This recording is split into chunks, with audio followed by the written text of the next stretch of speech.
Sebetulnya setiap manusia itu dengan keadilan Allah Subhanahu wa Ta'ala, di dalam dirinya ada 4 kekuatan.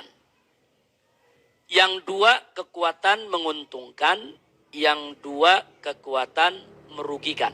Ini dibahas oleh Al-Imam Al-Ghazali radhiyallahu ta'ala anhu dalam kitab Ihya Ulumuddin dan beberapa kitab lainnya. 2 kekuatan yang menguntungkan itu adalah pertama al-aqlu, akal. Jadi Allah berikan kita akal itu kekuatan luar biasa yang sangat menguntungkan kita. Kalau kita bisa menggunakan akal kita secara baik, secara benar. Kemudian yang kedua, kekuatan yang bagus ada di diri setiap manusia, yaitu pendamping, malaikat pendamping, yang kalau Imam Ghazali menyebut dengan istilah malaikat mulhim. Nah, siapa itu malaikat mulhim? Malaikat yang tugasnya memberikan bisikan-bisikan ilham, bisikan-bisikan kebaikan kepada kita. Jadi suka memberikan bisikan, ayo sedekah, ayo berbuat baik, ayo sholat malam, ayo. Nah itu juga kekuatan. Kenapa Allah kirim ini ke malaikat mulhim mendampingi kita untuk membantu akal kita. Nah, jadi sebelum berbuat sesuatu, makanya pikirin dulu. Beri kesempatan kepada akal berpikir. Nanti akal dibantu dengan bisikan-bisikan ilham dari malaikat yang ditugaskan Allah. Insya Allah kita tidak sembarangan berbuat. Nah, itu 2 kekuatan yang positif. Nah, 2 kekuatan lagi kebalikannya, yang negatif. Yang pertama adalah kekuatan an-nafs, kekuatan hawa nafsu, syahwat. Nah, itu ada di dalam diri kita. Nah, syahwat ini, nafsu ini, hawa nafsu ini, itu sifat dasarnya adalah ammaratum bisu. Selalu menyuruh berbuat yang jelek. Nah, nafsu itu selalu, yang namanya nafsu, itu sifat dasarnya, kalau orang kita nih bilang tabiatnya, itu selalu mengajak berbuat buruk, berbuat yang tidak baik. Nah, nafsu ini dibantu oleh setan pendamping, qarin. Nah, biasanya disebut qarin. Itu namanya setan pendamping. Setan pendamping ini yang menghembus-hembuskan, memberikan bisikan kejelekan. Untuk memberi semangat kepada hawa nafsu agar berbuat sesuai dengan keinginan syahwatnya. Nah, ini kalau kita ikuti, rusak kita punya kehidupan. Nah, jadi sekali lagi, Allah ini maha adil. Untuk menghadapi hawa nafsu, Allah berikan kita akal. Untuk menghadapi setan korin tadi, pendamping, Allah berikan malaikat mulhim. Nah, 4 kekuatan ini, dua-dua, ini akan bertempur seumur hidup dalam diri kita. Nah, bukan bertempurnya cuma di bulan ini, bulan itu. Setiap saat, setiap hari, 4 kekuatan ini bertempur dalam diri kita. Kalau akal dan malaikat yang menang, kita jadi orang baik. Kalau nafsu dan setan yang menang, kita akan jadi orang yang tidak baik. Na'udzubillah min dzalik.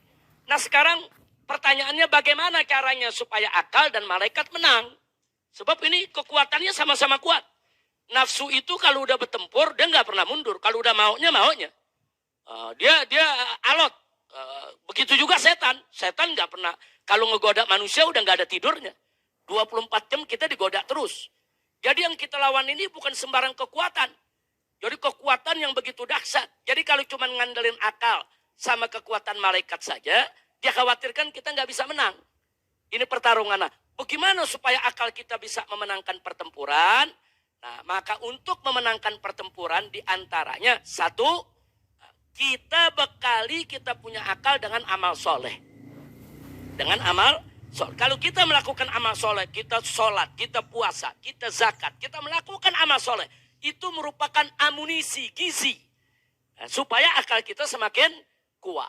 Yang kedua, kita bekali akal kita dengan ilmu. Akal tanpa ilmu nanti bisa berpikir liar. Makanya ibu jangan kaget. Kadang-kadang ada orang gelarnya sederet. Profesor, doktor, LC, MA, MPD, dan lain sebagainya. Tapi bodohnya nggak kira-kira. Artinya bodohnya nggak kira-kira, kadang-kadang gelarnya sederet, tapi dia hina Islam, dia hina syariat, dia hina Nabi. Padahal gelarnya sederet. Padahal dia kalau bicara akal, dia orang pintar, bukan orang bodoh. Saudara, dia orang pintar, tapi bukan orang bodoh. Ya, dia ada ilmu, tapi ilmunya nggak manfaat. Nah, kenapa? Karena enggak didukung dengan amal soleh. Jadi enggak cukup ilmu dan akal saja. Ilmu, akal, harus ada iman dan amal soleh. Nah, kalau kita ada iman, ada amal soleh, ada ilmu, insya Allah akal kita akan kuat. Akal kita akan bertempur habis-habisan untuk menundukkan hawa nafsu nggak bisa dibunuh. Hawa nafsu nggak bisa dibunuh. Hawa nafsu itu harus ditaklukkan, dikendalikan.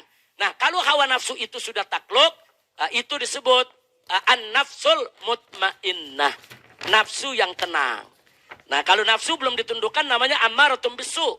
An-nafsu ammaratum bisu. Tapi kalau dia sudah takluk, namanya an-nafsul mutmainnah.